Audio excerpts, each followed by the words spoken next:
Today is Wednesday, June 4th, and I don't know why Robinhood is showing June 5th here. That's kind of weird, but it is June 4th, and it's been quite the year already. I mean, we started out, in February, we were at 170. We dropped all the way down. Well, it says 82 on Robinhood, but I'm pretty sure I dipped down into the 70s, which was pretty scary because going from 170, all the way down to in the 70s, it's almost 100 grand that I lost in the span of a couple months. So it was kind of scary, but it was whatever and made it through. So already back at 170, and it's only June. But anyways, my 1 year performance is back up at 140, just like how it was back in February. My all-time is at 243. And man, that is one ugly looking chart. I mean, we started out, Robinhood is showing this weird number, but I'm pretty sure I had 50K deposited.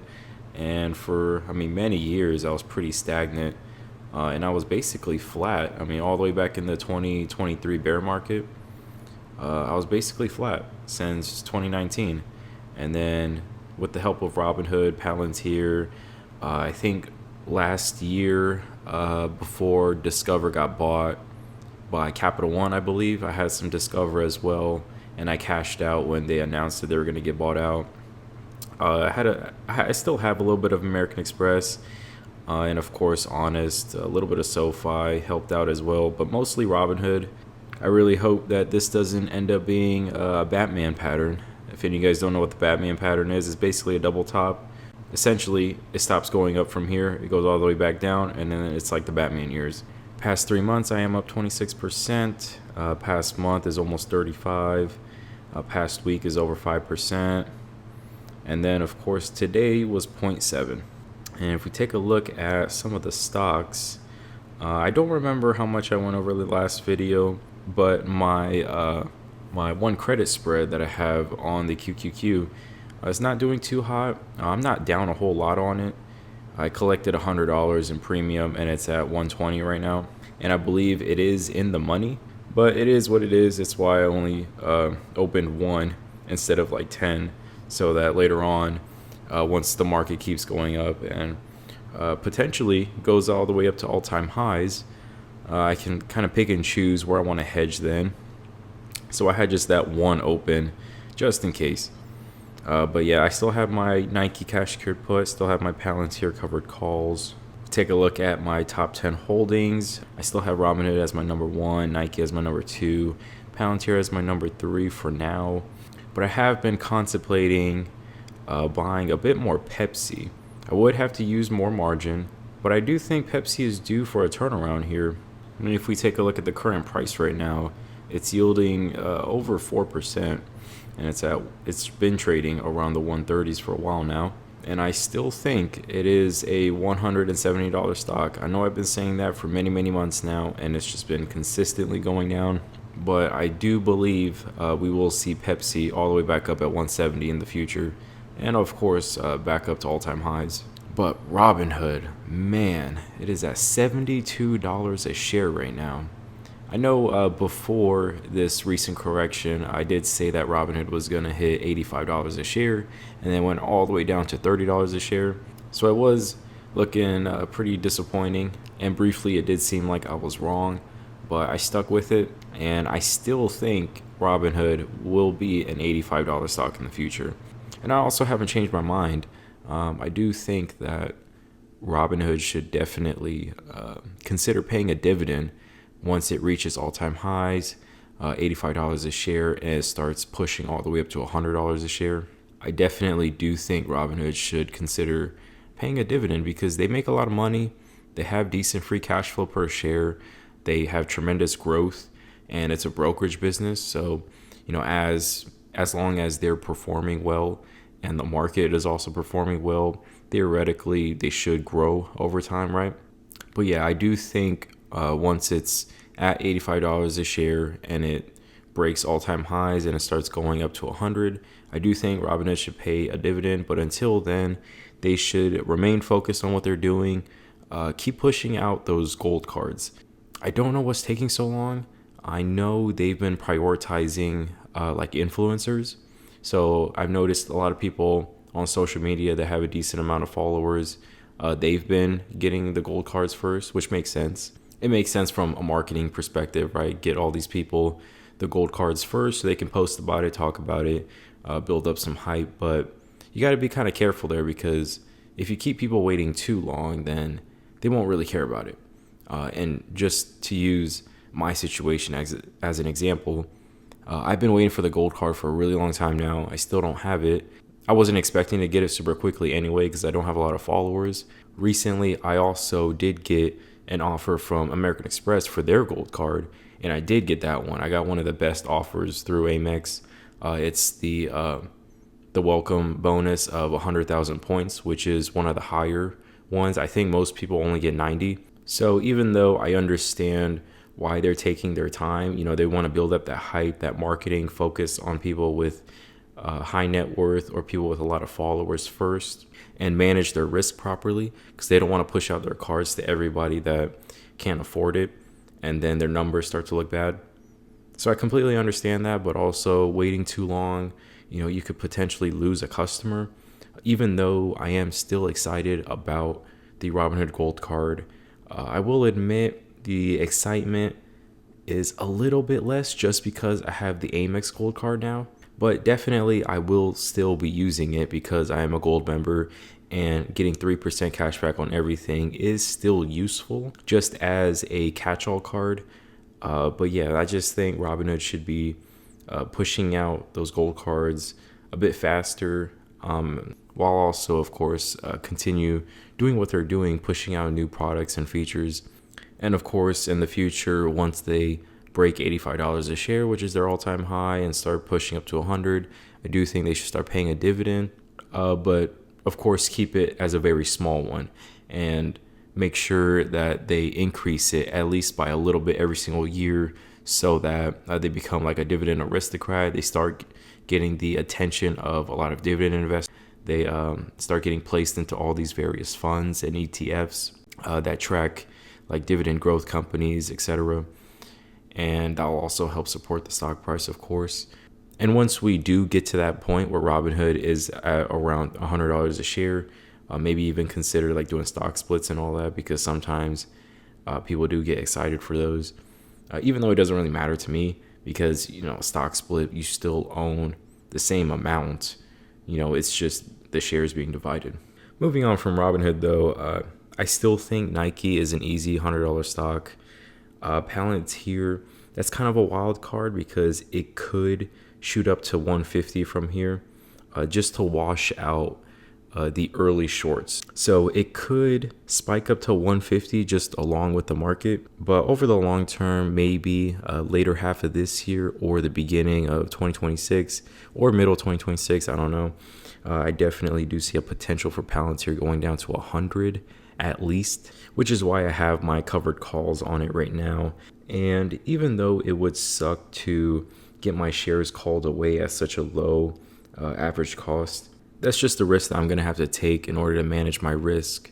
I hate seeing like stocks like these where I have such a big winner and it's such a low cost basis, and then I have it get called away. I just like having these little trophies like that. But you can't get too attached emotionally, to these types of things and stocks. Crossing my fingers, I really hope that Palantir does go down to $100 like I think it will, just so I can cash out of those covered calls at a profit. And like I said, Pepsi, I still think 170. RAPX, I still think $50 a share minimum for RAPX. My reasoning behind my price target for RAPX, strictly just from the numbers and chart perspective, right? Not even getting into their business model or whatever. If you take their free cash flow per share, right, I think it's around $6. So if you take that and just imagine that RAPX goes to $100 per share, well, that's still a 6% free cash flow yield, right? So that's still quote unquote fairly valued, even though the stock would jump to $100 a share. And if you look at the charts, I believe there's like a level at around $50 to $60, which is a double from here. And even if it doubles right? It's not like it's a super overvalued company. And TLT is the just in case type of position that I have in my account. I just collect the monthly dividend, which is the monthly interest rate. And so far, TLT has been a loser, but I think either later half of this year or 2026 will enter a period where there's less liquidity, a little bit more struggle, right? A little bit less money sloshing around, especially with all these cuts, both in the government and with all these corporations, right? Because, I mean, I don't know exactly how it works for everybody, but I would imagine that all these workers in the government, workers in these corporations, even though they're being fired right now and laid off, they still have equity, they still have savings, they still have severance packages, right? And I know a lot of jobs, they pay out their overtime, the comp time, the sick pay. They still pay that out even though the employees are fired. Theoretically, these people are still getting a salary, right? People that are laid off, thank goodness that people are still getting some sort of a salary. But of course, it is unfortunate that people have to be laid off. But that's just the part of the cycle that I think we're going to enter, unfortunately. And TLT is that just in case type of position. And then we have Honest. I still think $10 a share. There's been a lot of rumors or talk online about Honest getting bought out, and I really hope it doesn't happen for any company that I'm invested in. You know, my hopes for that company is to continue to prosper, you know, continue to thrive and grow over time, become a very successful company, the type of company that buys out other companies. And that's not just selfishly for my own brokerage account, right? Because obviously if a company's successful, theoretically the stock should do well. But I don't like the quick payouts. And one good example is Discover getting bought out by Capital One. Even though it was a quick payout for me, I think when I first made the investment in Discover, just a few months later, it got bought out by Capital One, which was kind of unfortunate. Even though I made money on it, it was unfortunate because I wanted to be a shareholder of Discover. So I'm kind of hoping that that doesn't happen with Honest, even though it would again be a quick payout for me. And I want Honest to just continue that mission of creating clean products and eventually moving on, not just making beauty and baby products, but also other household goods, maybe even get into food. And I do believe a long time ago on their website, I remember seeing some other products that they used to sell, like laundry detergent and other like home products. And I don't know why they stopped selling it. Maybe it was hurting their numbers in the short term, so they just wanted to consolidate, like really focus their efforts on the products that were doing well, just to help out with the numbers in the short term, of course. I really hope that the people in charge believe in the mission, right? If they really, really believe in the mission, then they'll stick through it. They'll continue growing with the company. They'll stay with the company instead of just taking the quick payout. But if everybody at the company wants a quick payout, then, you know, who am I to make that decision? Like, I'm just a very small shareholder. But if we take a look at year to date, Honest is still down 26, almost 27%. And just to get to break even, they would have to go up to $7 a share, right? And it's at $5. I do see a potential to at least hit $7 a share this year just to get back up to break even. But like I said, my price target is 10. And of course, we have Burberry that is up 21, almost 22% this year. And I believe, the past month has been absolutely insane. I believe they hit a low of $8, and then they've just been absolutely going bonkers. But unfortunately, I am still down on Burberry just because I was a bit too early on it, like a year too early on it.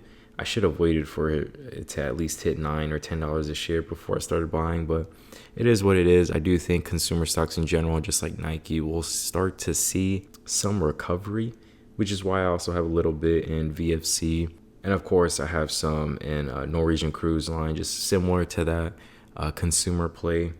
And I also really like the setup on the technical setup on the charts with Norwegian. And EA is one of those stocks that I've wanted to own for a really long time, but I didn't know exactly how much to put into it because I didn't know if it was going to be a big winner for me.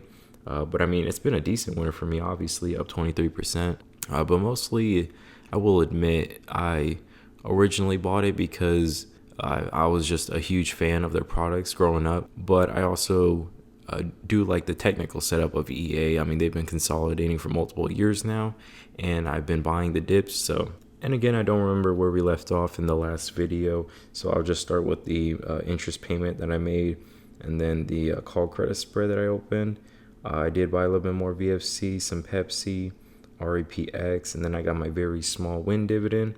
But I also have my TLT dividend coming, my EA dividend, my Nike dividend, and then my Royal Caribbean dividend.